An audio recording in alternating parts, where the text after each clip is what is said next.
Hello and welcome. In this tutorial we are going to use a push button to turn on and off this buzzer. Now this buzzer works on the same principle as a speaker.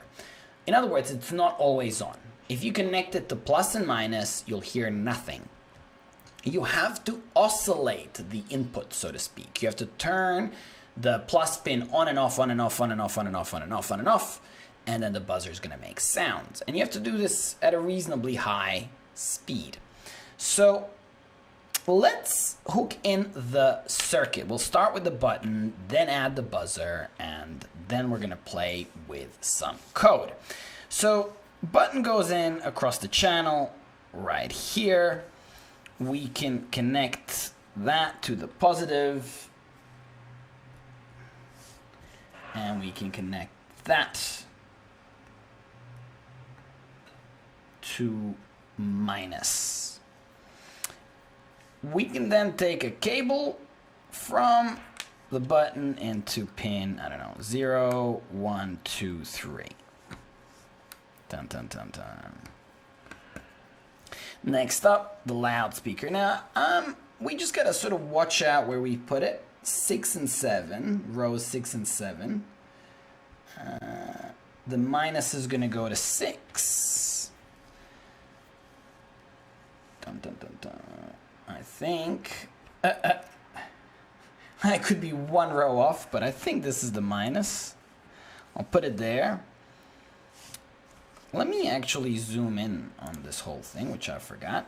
So the wires that are out here, I'll just try to sort of fold and put into these pins so you guys can see a bit better. And then we also need to get the plus into pin, I guess we can use like 8. Nice and convenient, easy to locate. So let me place that guy down as well. Yeah, fairly neat. Now we just gotta hope it works. Let's pull up Arduino. So we have button in pin 3, code pre-written, button set to input, and wow, we need to merge this. Sorry guys. As I said, button into pin 3, button here set as input.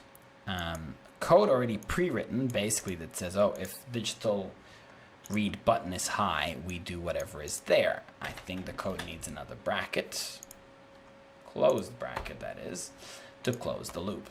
We can click tick to make sure everything works. So we should be good to go to add a little buzzer. Int buzzer, we'll put it into pin 8. We're gonna go pin mode, buzzer, it's going to be an output.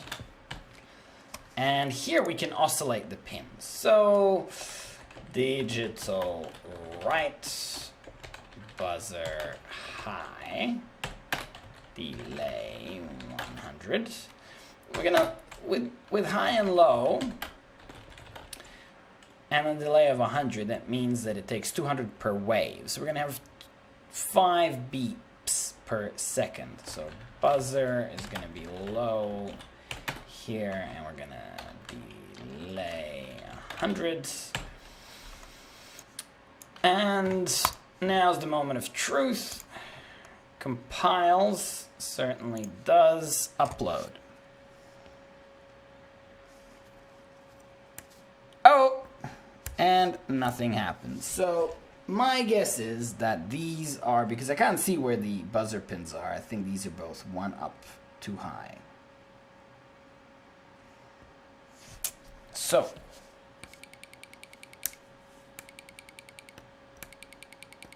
lovely, that works.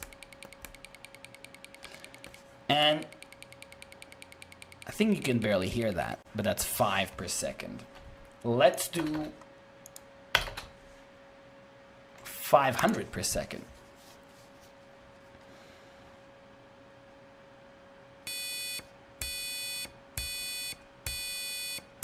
Pretty good. So let's try to do 5,000. Now this is I'm just going to use something called delay microseconds. And microseconds is sort of a very buggy function that there's many workarounds, because in order to do it, you virtually have to interrupt other things that Arduino is doing. I mean, the Arduino operates on a clock speed of 16 megahertz? So yeah, 16 million times a second.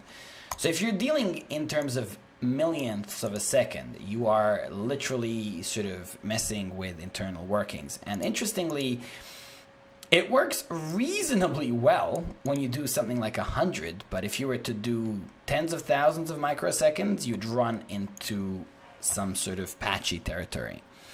But let's try this out. This should be much louder.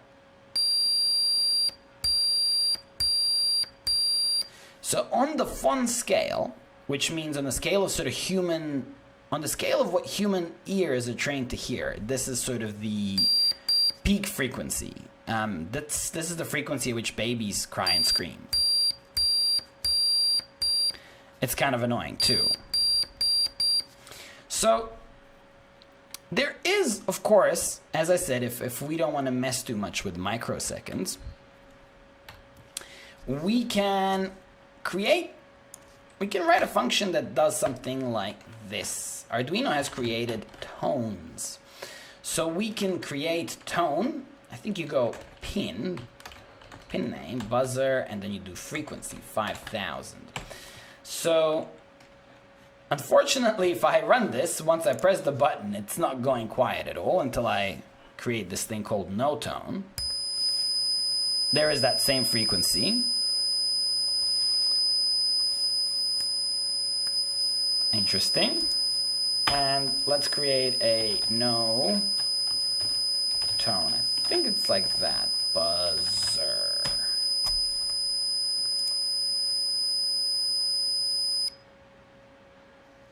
Lovely. I don't quite understand that. I think after no tone, when you're calling tone thousands of times, I don't know. Let's put a small delay, like delay 10 here, and see if that makes a difference.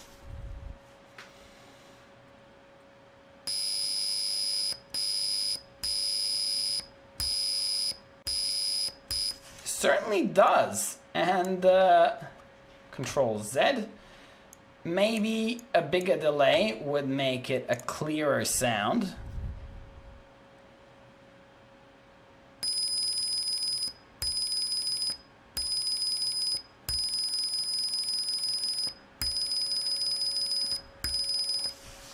So clearly this delay has an impact. I'm going to run with 100 because you really don't notice. Even 0.2 of a second you wouldn't notice. After you lift the button it would stop working. So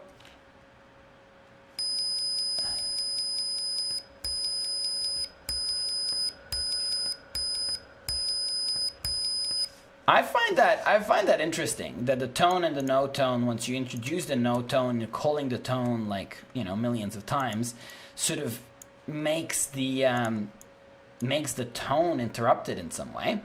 But there you go, this works reasonably well. And we can do something really cool like int frequency, and we can start off at 10. And watch this. We're gonna actually run it at frequency. And then, instead of having the no tone, we're gonna have no tone. We're gonna run it by default. And when the button is pressed, we're gonna go frequency equals to frequency plus 1. And how much can we add per second? We can add maybe 100 per second. We can put a delay of 10. So this should in theory, keep the tone always on, but the longer we hold the button, the higher the frequency gets. And since there's no upper limit to frequency, we don't have to, you know, we can go from barely audible to super audible to barely audible again. Basically from out of the range low to out of the range high. So let's try this program.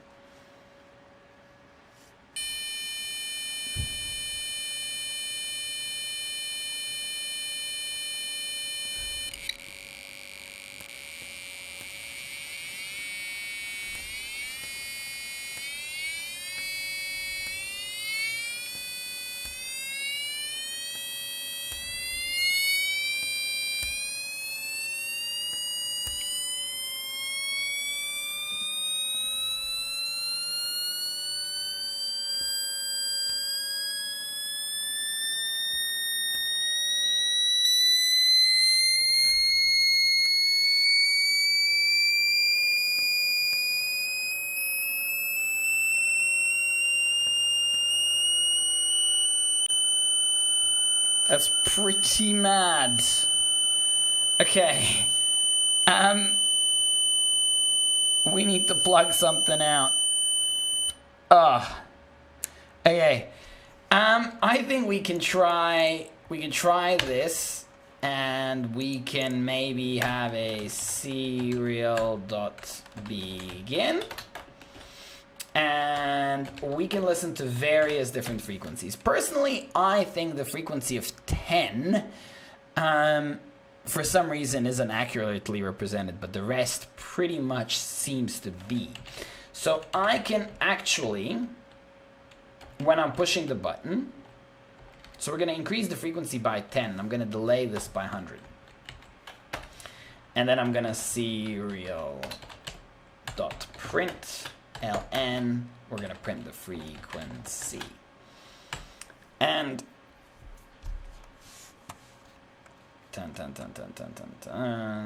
that everything is there. Okay. So this time around, when we plug back in, we should be able to see a live display of frequencies. Okay, get ready. We're gonna have, and that's that tone there.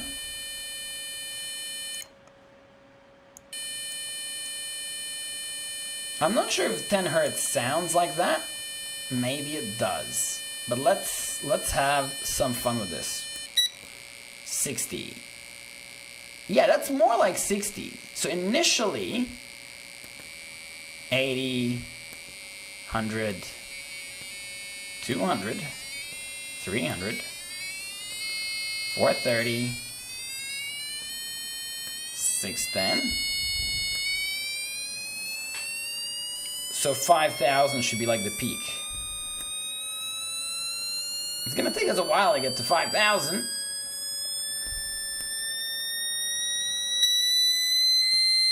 Oh yeah.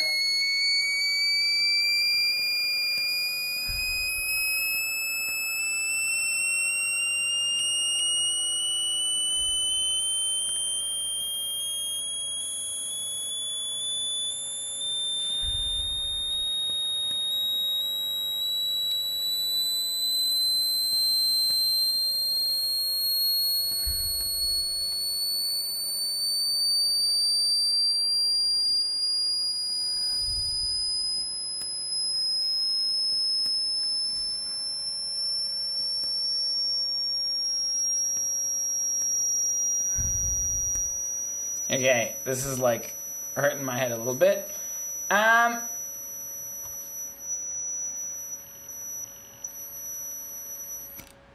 Whew.